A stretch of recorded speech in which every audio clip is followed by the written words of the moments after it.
I'm Paul Robinson and I'm the rector of St Catherine's. The church has needed a lot of work doing on it for quite a few years, and the time come when we couldn't ignore it anymore. And also we need to be looking to make the church more sustainable, really, and that meant dealing with a number of things which weren't here. There was no running water, there was no toilets, there was no decent heating, and all of those things needed to be done in order that people would come into the building. If it was a cold building without any of those things, you couldn't blame people for not wanting to arrive here. And it proved, all of the lack of those things had proved difficulty with things like weddings and christenings, where people come and said, "Where's the loo?" And we ain't got one. So it's we needed to address all of those issues and see if we could make it a brighter, more comfortable place. We started by thinking if we're going to put in some toilets and a kitchen which would be useful, where could we put it? Should it be inside the building or outside the building? We decided if we put it inside, it would actually take up so much room. In a small church, it would reduce it too much, and also it would spoil the nature of this 900-year-old church. So we consulted with English Heritage, or Historic England as they have now become, and they suggested what they called a lean-to building. It's a pretty solid lean-to, weatherboarded in a traditional Essex style, on the end of the building, which is what we decided to do, and that's worked out very well. Because it's outside the church, we needed planning permission, and that also meant various building control things. It brought in the archaeologists, though they didn't find very much. And because it's on a raised site adjoining a road, they had to pile drive it to make sure the foundation. So it really is very, very solid. The rest of the building, 12th century buildings, got almost no foundations whatsoever and have stood for 900 years. So presumably that will stand for even longer because it's got much better foundation.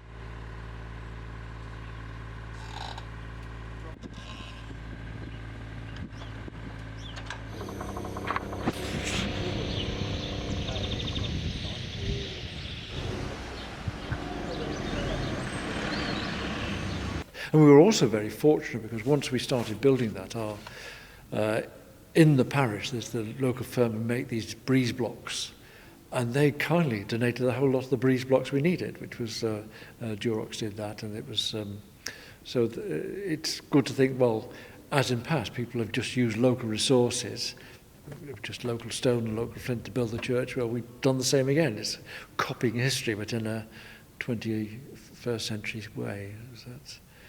So that was quite a lot of building work went on in there. And a lot of different trades have been involved. There's been some very good new woodwork and new platforming put in. A lot more, the electrics have been brought up into the 21st century. So all of this has made it quite a big project involving a lot of different skills and abilities, which have produced quite a good end result. The thing about working with a historic building is a lot of people have an investment in it. So apart from the actual users and the church community, there are also people like English Heritage, the local authority, the people that walk past in the street. All sorts of people have views on the building and what's appropriate to be done with it and what isn't. So any alteration to a building of this age and such an important landmark is bound to be complicated. And so getting an agreed design that everyone would agree to was probably the largest challenge.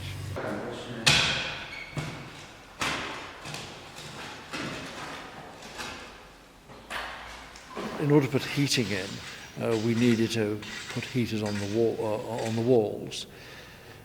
Up to that point, the pews had been fastened to the walls, so the pews had to go. Some of the walls also, in other places, the plaster was just completely shot, so that had to be replaced. The floors needed a bit more levelling, and just trying to make some of the short-term measures which have been done over the years make a proper job of it, really. When they were putting the heating ducting in, they were digging the trenches and went through a hole which then turned out to be an 8-foot high crypt with 10 coffins in it we didn't know anything about. And that was quite sort of a good fun going down there and seeing what was down there. Nobody else volunteered but me to go down there. I don't know why. It's a bit of a Harrison Ford moment, really. And then at the west end of the church, where we broke through an old doorway which had been bricked up in Victorian times, we discovered a 12th century beautiful archway, badly decayed. And this was one of the major projects that sort of suddenly we had to try and restore this archway.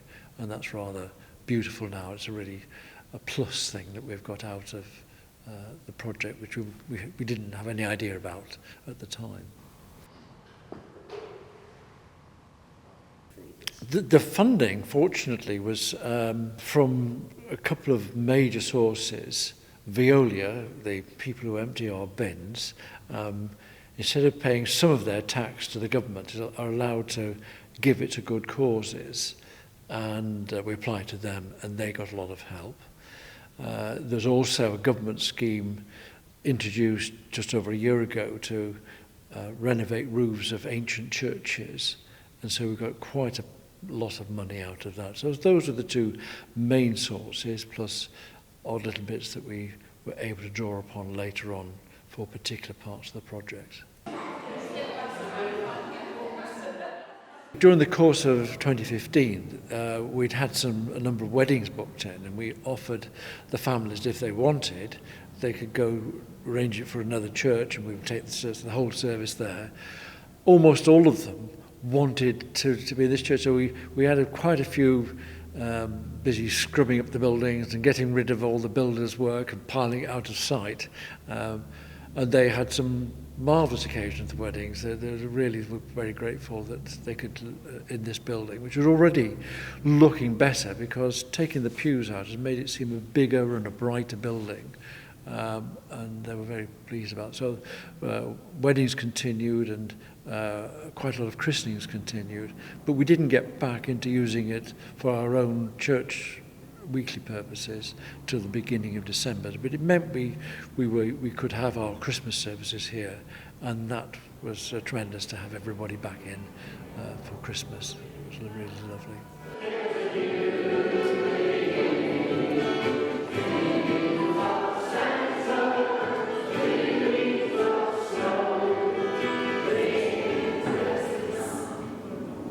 A group of people who work with historic buildings in Essex came and they had a conference here.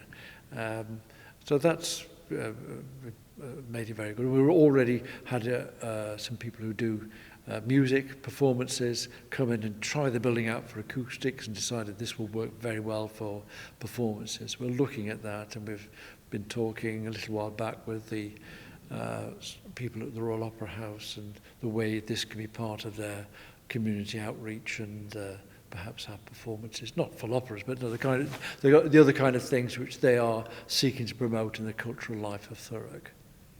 The big landmark date is the 28th of February 2016, when the building will be formally rededicated and reopened. So our bishops and archdeacon, the local mayor, representative of the Lord Lieutenant, because the patronage of the church is the Crown, and people from other local churches and people who've been involved in the project as builders and workers and architects, all being here to celebrate that this achievement has happened, and enable us to start it where the whole of the rest of the future of the church.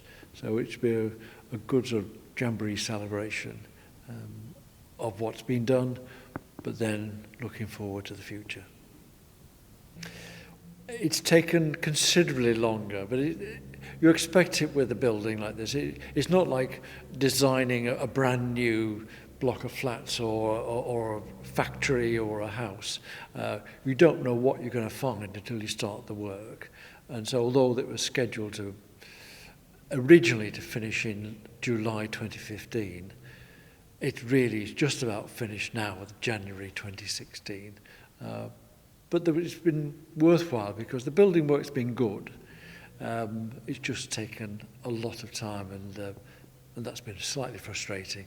But the end result's good, so that's all right. We'll forget about that in a year or so's time and just enjoy the building.